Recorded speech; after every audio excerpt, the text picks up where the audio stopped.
Nagulat yung mga tanga dito sa hiring post ng Potato Corner. Ang gusto ko sabihin sa inyong lahat, huwag na lang kayo mag-apply kung hindi kayo pasado. So, kung hindi para sa inyo, huwag na kayo mag-apply. Hindi naman po kayo pinipilit eh. Hindi para sa inyo yan. Hindi para sa mga tanga yan. Hindi para yan sa mga taong hindi qualified. Tinignan ko yung requirements eh. Wala namang masama dyan eh. Gusto lang ng mga business owners na mabigyan yung customers niya ng pinakamataas na standard ng service. Yun ang ibig sabihin yan. Bago natin umpisahan yung topic natin ngayong araw, na sigurado ako maraming maiinis, gusto ko lang magbigay ng disclaimer na we are doing this not to hate on Potato Corner, pero this is a good discussion, especially so kung gaano ka fucked up para sa iba yung hiring process natin sa Pilipinas. Napakaganda nitong topic na to ha, hindi lang dahil meme siya, kung hindi dahil maraming apektado ng mga diskriminasyon, yun yung word na gagamitin natin sa mga ganitong klase ng mga tao na ng mga trabaho no, ng mga kumpanya na nag-hire. Bago natin yung pagpatuloy yan, meron tayong 1,000 Gcash giveaway. Huwag niyo kalimutan na mag-like, subscribe at notification bell. Nasa ilalim yung mechanics, sagutin niyo lang din yung question of the day natin. Bago natin umpisahan to, sinasabi ko sa inyo ha, yung post ng Potato Corner, sobrang ridiculous nung criteria at saka qualifications nila na mapapatanong ka, ano pa bang kinalaman yan sa paghahalo ng french fries? Ano pa bang kinalaman? Bakit ganyan kataas? Yan yung reklamo ng mga tao, bakit ganyan kataas yung qualifications? Tapos napakaliit ng pasweldo. Maraming matitrigger dito, especially sa mga tao na nakapagtrabaho na or naging parte na ng workforce. Kagaya ko, kasi na-experience ko rin yung mga ganitong mga bagay eh. Especially sa ekonomiya natin ngayon ang hirap-hirap makakuha ng trabaho. Tas ganito pa, yung mga balita na sasalubong sa'yo. Sabi ko nga, salamin ito na kung gaano ka fucked up yung hiring process sa Pilipinas. So punta na tayo ngayon doon sa post. Nakita ko, nung unang beses pa lang ito, nag-viral agad talaga siya. Sabi dito, no, we are hiring service crew. Ayan. Mas pasalamat naman tayo kasi syempre may job opening pa rin, mabibigyan pa rin naman ito ng trabaho at the end of the day. Pero ito na. Ayan. Sabi dito, 18 to 30 years old.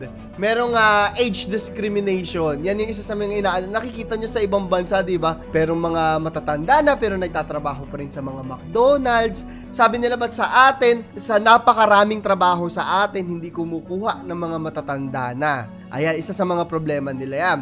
At least high school graduate. Sabi dito, knowledgeable to basic mathematical computations. O go. Preferably female. Kung gusto nila yan, go. Dito na nag-uumpisa yung mga problema sa susunod na parte. Ang sabi, has a good visual impact and pleasing personality. Weight must be proportionate to height. Anong kinalaman naman nun? Bakit kukunan pa daw ng BMI?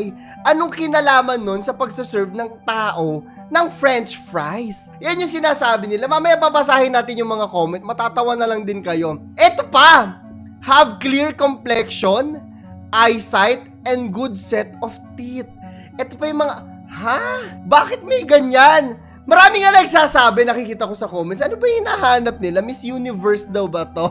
Sabi nilang ganyan. Ako naiintindihan ko kung yung kailangan pleasing ka. No, pwede mo naman sabihin, kailangan laging malinis ang damit mo. Kailangan presentable ka. I think yun yung dapat nilang gamiting salita. Presentable. Totoo naman yun. Dapat presentable tayo pag nagtatrabaho tayo, especially as service crew. Kaso parang X yung paghahanap nila dito. Clear complexion? Para saan, di ba? Knows how to communicate in Filipino and English. Tapos, definitely love dealing with all types of people. Tignan na natin yung komento ng mga tao ngayon dito. Ang dami mga content creators din na nanggigigil dito sa pangyayaring ito. Hindi lang naman kasi talaga Potato Corner yung nagpo-post ng ganito. Ang dami na naging viral ng ganito. Potato Corner lang yung medyo napag-initan kasi kilala sila. Masarap yung fries nila, in fairness. Natatakam ako ngayon. Pero, X talaga yung ganito. Red flag talaga siya. Tignan natin yung comment, Ang judgmental nyo naman. Sa labas daw kasi ang Met Gala. Idedestino yung crew at booth. O, may mga ganyan. Eto pa. Weight must be proportionate to height. Magpapa-BMI muna bago ma-hire. Ayun. Diskriminasyon. Taas daw, tapos 350 per day. Nakakaloka. Hindi ko alam kung magkano yung sweldo nila dyan, no? Pero aminin na natin, sa panahon ngayon, pataas ng pataas ang bilihin, ang mga sweldo bumababa. Dahil lahat talaga hirap. Sa totoo lang. Sa totoo lang, hindi ko tinititigan ng tindera sa potato corner pag bumibili kami. Wala akong pake kung maganda siya. Basta lutuin niya yung fries. Totoo! Ano kinalaman dito sa pagluluto ng fries, di ba? Ng mga taba. For as long as maayos ka usap, di ba? For as long as ibibigay sa'yo ng maayos yung pagkain, ng malinis. Yun lang yun eh! Bakit kailangan clear complexion? Kinalaman nun. O, tignan natin to. Sabi, Miss Potato Corner Universe. O, makikita nyo ha, napakaraming mga memes nito. Sobrang natatawa nga ako eh. Sobrang dami ng mga memes. Lahat, no? Pati si Catriona Gray nakita ko. Oh, we are hiring si Catriona Gray daw yung hinahanap niya. Miss Universe talaga.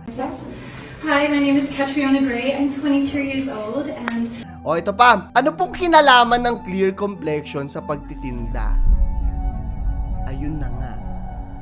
Anong kinalaman nun sa paghahalo ng french fries? Wala naman, di ba? So, unfair talaga, no? Lalo na sa mga tao na gusto lang magtrabaho ng maayos. Bakit may mga ganyang bagay? So, pag hindi maayos ang balat, bawal magtrabaho. Di ba? Meron pa dyan yung mga, sa iba naman, no? Pero meron dyan yung ayaw na may tato. Kung anong kinalaman nun sa pagtatrabaho, di ba? Bawal yung may ganyang ganito. Ang weird lang. O, eto. Beauty queen po ata ang hinahanap ninyo. Try nyo po makipag-coordinate sa Miss You.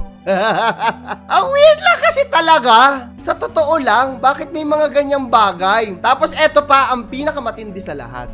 Sahod minimum. I think meron pang mas based on mga kwento sa akin, meron pa na papasweldo ng mas mababa pa sa minimum. May mga ganon. Hindi ko alam kung magkano yung sweldo nila dito. Kasi wala tayong komentaryo dito sa Potato Corner. So, eto na ngayon. Eto, nakita ko rito, oh.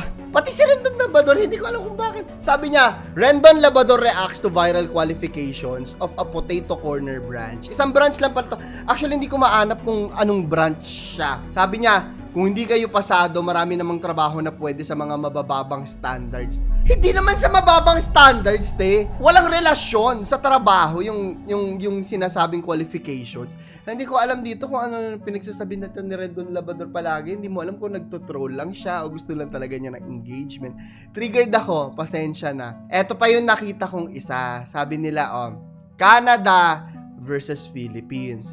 Tinignan ko kung ano yung nakasulat dyan sa Canada. Ito yung nakalagay ha. Fries lover, store crew, ayan, fries lover, passionate and reliable, good at multitasking. Yun lang naman talaga kasi mga problemahin mo pag magtitinda ka ng, or gagawa ka, or magkukuro ka ng french fries, di ba? Yun lang talaga. Bakit kailangan maganda? Bakit kailangan may proportionate to height na weight? Yun talaga sobrang ekis talaga nun. Kaya ang dami nga sinasabi na very discriminatory daw yung Potato Corner dito. I think yung sa branch lang to, no, I don't think that yung kabuuan ng Potato Corner ay ganito. However, ang problema dito is kung hindi siya napansin, papatuloy yan. Dire-diretso yung ganyan nila. Dire-diretso. Ayun na, tingnan natin to also from Rappler. Sabi naman nila dito, no, na Potato Corner apologizes for viral discriminatory job posting. Tingnan natin yung nila, kung ano yung sinabi nila dyan. Isang mensahe para sa Potato Corner community. Masarap yung Potato Corner sa totoo lang. We at Potato Corner had an embarrassing moment over the weekend involving a well-meaning but inappropriate. At least ina-address naman nila na inappropriate yung job posting nila. We hope to set things right. Good naman ito, 'di ba? Our values are all about diversity and inclusion. And true to the experience that we offer, we believe in celebrating the uniqueness that each individual brings. Tama lang yun. Magkakaiba tayong lahat. Hindi naman model ang hinahanap natin dito. Discriminatory hiring is not something we support or condone. Maayos naman yan. Ito pa yung isang part dito. It may have been amusing for some, but we in fact are taking this seriously. Napakarami na kasi naging memes. At seryosong bagay to. Especially if hindi angkop sa values mo yung nangyayari dun sa kumpanya mo, diba?